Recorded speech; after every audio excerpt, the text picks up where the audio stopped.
Où suis-je? D'où viens-je? Où vais-je? Voilà les trois grandes questions existentielles de l'homme. D'où viens-je? Pose la question de nos origines. Où vais-je? Pose la question de notre destinée. Qui suis-je? Pose la question de mon identité, de ma raison d'être. De tous les temps, les philosophes et même les théologiens ont essayé de répondre à ces questions fondamentales de notre existence sans beaucoup de succès. Parce que seul le Créateur peut répondre à ces questions. Seul l'ingénieur qui nous a conçus peut répondre à ces questions. Et il l'a fait.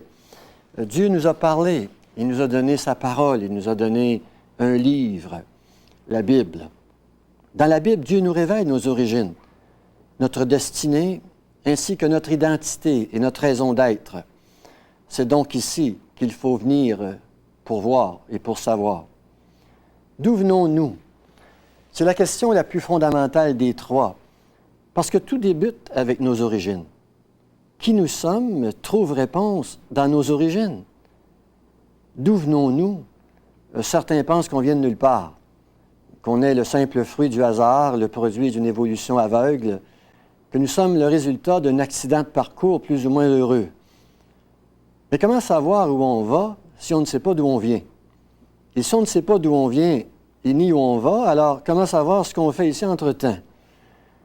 Si nous n'avons pas de réponse à ces questions fondamentales de notre existence, nous sommes complètement dans le noir. Nous sommes aussi limités que cet homme qui répond « Je suis moi, je viens de chez moi et j'y retourne ». Il nous faut des réponses un peu plus satisfaisantes que celles-là. Mais Dieu nous a donné des réponses à ces questions et il nous est possible de savoir. Dans la Genèse, nous lisons qu'après avoir créé le ciel avec les astres et la terre, avec sa vie végétale et animale, Dieu a créé l'espèce humaine. Nous lisons « Dieu créa l'homme à son image et à sa ressemblance. Il le créa à l'image de Dieu, il créa l'homme et la femme. » Alors à la question « D'où venons ?» la Bible répond « Bien, nous venons de Dieu. Nous sommes l'œuvre intelligente de Dieu.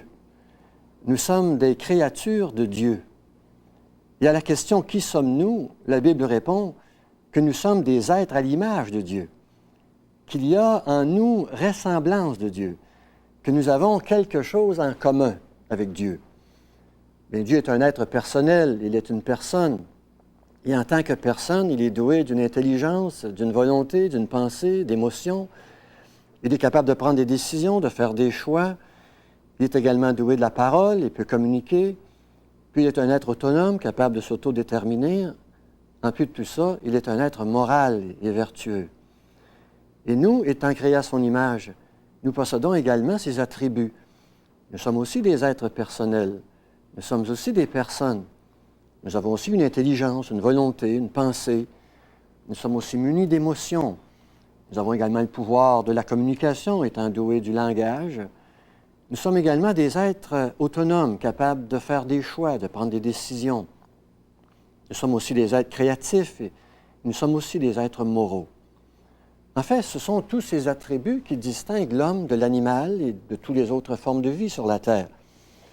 C'est cette image de Dieu dans l'homme qui lui donne toute sa dignité et sa supériorité dans l'ordre de la création. C'est cette ressemblance de Dieu qui place l'homme au summum de la création. Dans le psaume 8 des Écritures, le psalmiste, émerveillé du fruit de sa méditation, écrit « Quand je contemple les cieux, l'ouvrage de tes mains, la lune et les étoiles que tu as créées, qu'est-ce que l'homme pour que tu te souviennes de lui? Et le Fils de l'homme pour que tu prennes garde à lui. Tu l'as fait de peu inférieur à Dieu, et tu l'as couronné de gloire et de magnificence. Tu lui as donné la domination sur les œuvres de tes mains, et tu as tout mis sous ses pieds. » Le psalmiste comprenait que l'homme était le couronnement de la création de Dieu, et il en était émerveillé et fasciné. Devant cette même réalité si glorieuse, le roi David a adressé à Dieu cette louange. « Je te loue, Éternel, de ce que je suis une créature si merveilleuse. Tes œuvres sont admirables et mon âme le reconnaît bien. » Donc, à l'origine, Dieu a créé l'espèce humaine à son image et à sa ressemblance. Mais l'image s'arrête à ce qu'on vient de dire. Au-delà de cela, Dieu est esprit, infini, alors que nous, l'homme, nous sommes esprits dans un corps très limité. Après avoir créé Adam et Ève à l'origine, Dieu les plaça dans un magnifique jardin afin d'y vivre heureux et toujours. Ils étaient dans le paradis terrestre. L'homme vivait alors dans un environnement idéal. Tout était en harmonie. Adam et Ève étaient en harmonie avec eux-mêmes, ils étaient en harmonie entre eux, ils étaient également en harmonie avec leur monde, mais plus encore, ils étaient en harmonie avec leur Créateur, qui venait les rencontrer dans le jardin chaque soir. Adam et Ève étaient alors pleins de vie. Ils vivaient le parfait bonheur. La mort, accompagnée de tous ces maux et de ces souffrances, n'existait pas. C'était le paradis sur terre. L'homme, à l'origine, a été créé pour vivre, pas pour mourir. Dieu avait un plan glorieux et merveilleux pour l'homme sur cette terre au début. Un plan qui, malheureusement, s'est brouillé en cours de route. Et une catastrophe abominable est venue gâcher ce bel idéal. Le mal, avec ses conséquences destructives, est entré dans le monde. Mais pourquoi? Comment? La Bible nous le dit aussi, elle nous raconte. Et comme je l'ai dit plus tôt, Dieu a créé Adam et Ève en tant qu'êtres personnels, des personnes, et non des robots ni des machines. Dieu a voulu se glorifier dans des êtres libres qui allaient volontairement répondre à son initiative et qui allaient de leur côté choisir volontairement et de tout cœur de vivre cette relation avec Dieu. Mais pour faire ce choix, il fallait une alternative. On ne peut pas faire de choix si on n'a pas d'alternative. Et c'est pour cette raison que Dieu leur a défendu de manger du fruit d'un certain arbre dans le jardin et qu'il a permis aux serpents de venir les tenter. Cet arbre allait devenir le moyen pour eux d'exercer leur choix. Manger du fruit défendu serait un geste conscient et prémédité de désobéissance qui révélerait leur refus de garder en Dieu leur pleine confiance. Ce serait rejeter Dieu et briser la relation et l'intimité qu'ils jouissaient avec lui depuis le début. Et tout en les invitant à collaborer dans la relation créateur-créature, Dieu les a avertis des conséquences considérables d'un tel choix. S'ils choisissaient de désobéir, ce serait la mort, avec tout ce qu'elle entraîne. Ce serait la peine capitale. Et qu'est-ce qu'ils ont fait? Bien, voici le récit de l'histoire. Le serpent était le plus rusé de tous les animaux des champs que l'Éternel Dieu avait fait. Il disait à la femme, « Dieu a-t-il réellement dit, vous ne mangerez pas de tous les arbres du jardin? » La femme répondit au serpent, « Bien, nous mangeons du fruit des arbres du jardin, mais quant au fruit de l'arbre qui est au milieu du jardin, Dieu a dit, vous n'en mangerez pas et vous n'y goûterez point de peur que vous ne mouriez. » Alors le serpent dit à la femme, « Vous ne mourrez pas. Mais Dieu sait que le jour où vous en mangerez, vos yeux vont s'ouvrir et vous serez comme des dieux, connaissant le bien et le mal. » La femme vit que l'arbre était bon à manger, agréable à la vue et qu'il était précieux pour ouvrir l'intelligence. Alors elle prit de son fruit et en mangea. Elle en donna aussi à son mari qui était auprès d'elle et il en mangea. Genèse chapitre 3, versets 1 à 6. Le diable s'est présenté à nos premiers parents avec l'autorité d'un Dieu. Il a contredit la parole de Dieu. « Vous ne mourrez pas, leur dit-il.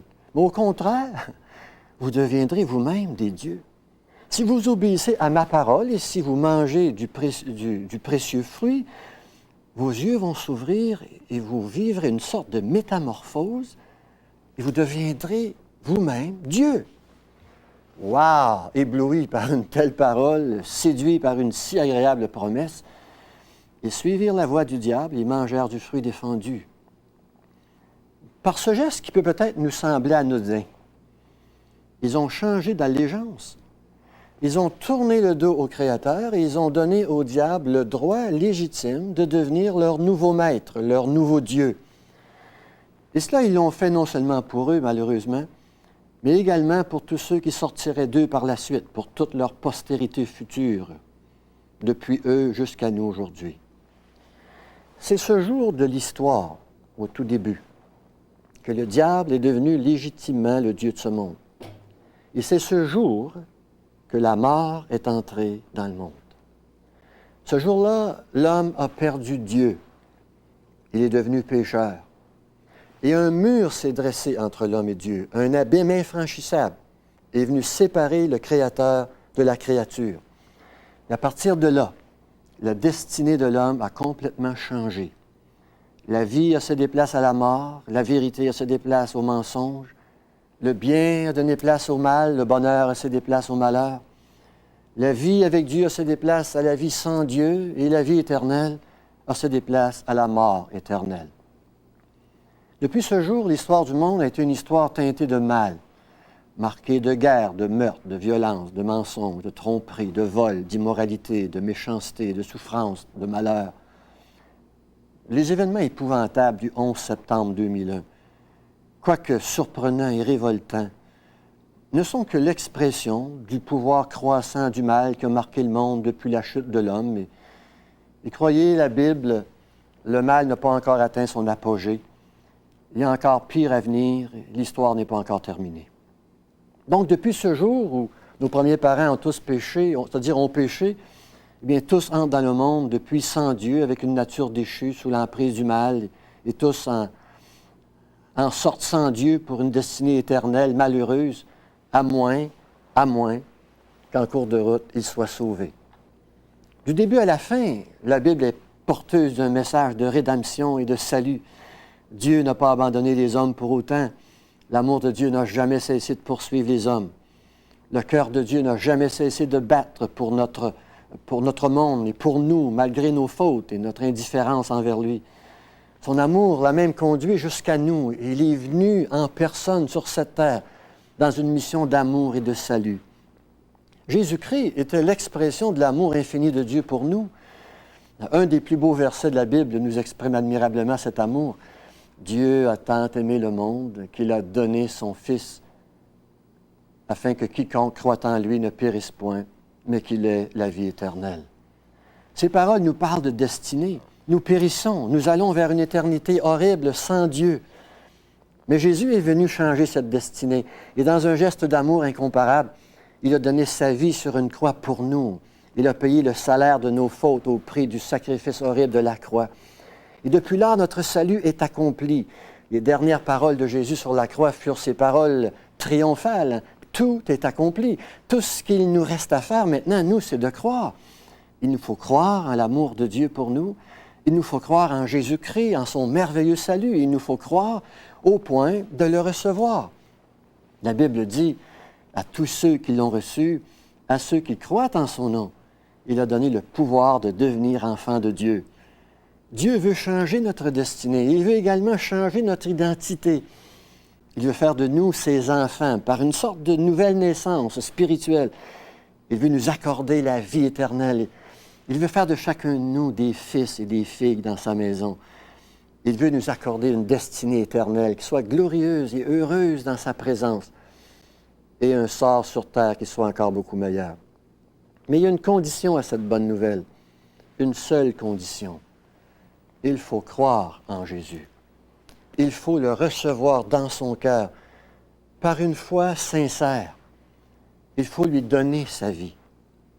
Qui suis-je? D'où viens-je? Où vais-je?